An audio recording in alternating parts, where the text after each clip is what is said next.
ఒక ప్రాంతంలో ఒక స్కూల్ ఉంది. ఒక టీచర్ అందులో చిన్నపిల్లవాడిని పిలిచింది. ఒరే బాలు ఇలా రారా. వచ్చాడు దగ్గరికి. అయ్యా టీచర్ చెప్పండి. ఏమి లేదురా, నేను ఒక మాట చెప్తాను, ఆ మాట చెప్పు కరెక్ట్గా అన్నది. అలాగే టీచర్.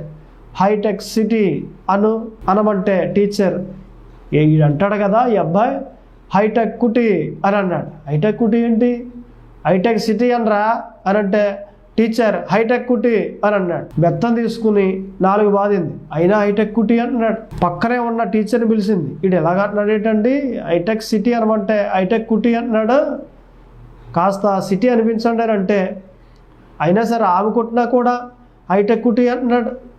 ఎలా కాదు అనేసి ఇక తన తండ్రికి ఫోన్ చేసి రమ్మన్నారు. వచ్చాడు. ఏంటండి మీ అబ్బాయి ఏంటి అసలు హైటెక్ సిటీ అంటారంటే హైటెక్ కుటీ అంటున్నాడు, నేను భయం చెప్పాను అయినా సరే అనలేదు ఆ మాట. ఇదిగో పక్క టీచర్ ఈమె కూడా భయం చెప్పింది, అయినా సరే ఆ మాట అనలేదు. ఏంటండి మీ అబ్బాయి అసలు భయం లేకుండా కాస్త భయం చెప్పి హైటెక్ సిటీ అనిపించండి అని అంటే ఈయన అంటాడు కదా, అంటే కెపాసిటీ లేదని మాట్లాడతాం కదా మనం సాధారణంగా, ఆ మాదిరి మాట. వీడి చిన్నపిల్లడు కదండి, వీడికి అంత కెపాసిటీ లేదండి అన్నాడట. కెపాసిటీ లేదండి అంటమ్మా అనేసి కెపాసిటీ అన్నాడు.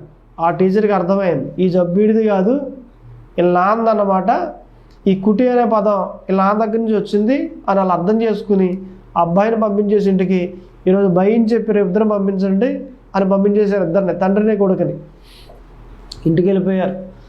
ఇంటికి వెళ్ళిపోయిన తర్వాత ఏమండి భార్య అడిగింది, ఏమండి ఎందుకు పిలిచారు మిమ్మల్ని, సాధారణంగా వెళ్ళరు కదా మీరు స్కూల్కి అని అంటే ఏమి లేదురా ఇది పరిస్థితి, టీచర్ అనమన్నారట హైటెక్ సిటీ అని, ఈడేమో హైటెక్ కుటీ అన్నాడట అని చేత పిలిచారు, మరి మీరేం చెప్పారని అంటే నేను చెప్పాను వీడికి కెపాసిటీ లేదని అని అంటే ఆమంటది కదా, పోలే వీళ్ళందరికీ మీరు తెలిసేటట్లు పబ్లిసిటీ చేయకండి అంది.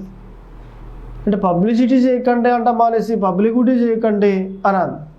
అంటే ఈ జబ్బు ఎక్కడ ఉంది, కుటుంబంలోనే ఉంది, తల్లిలో తండ్రిలో ఉంది. తల్లి తండ్రి కుటి కుటి అని పదానికి ప్రతి పదానికి లాస్ట్లో కుటి అని వాడుతూ ఉంటే ఈ అబ్బాయి కూడా అలాగే వాడుతూ ఉండి టీచర్ దగ్గర అలాగే వాడి తన్నులు తిన్నాడు. తల్లి తండ్రి ఎలా చేస్తున్నారో అలాగునే పిల్లలు చేస్తారు. కాబట్టి తల్లిదండ్రులు మనం ఎలాగుండాలి, మంచిగా మాట్లాడాలి, మన మాట తీరు బాగుండాలి, మన ప్రవర్తన బాగుండాలి, మన చూపులు బాగుండాలి, మన ఆత్మీయ జీవితం చక్కగా ఉండాలి. అప్పుడే మన పిల్లలు కూడా ఏమండి మనల్ని వెంబడించిన వారే ఒక ఉన్నతమైన స్థాయిలోనికి మన బిడ్డలు వస్తారు.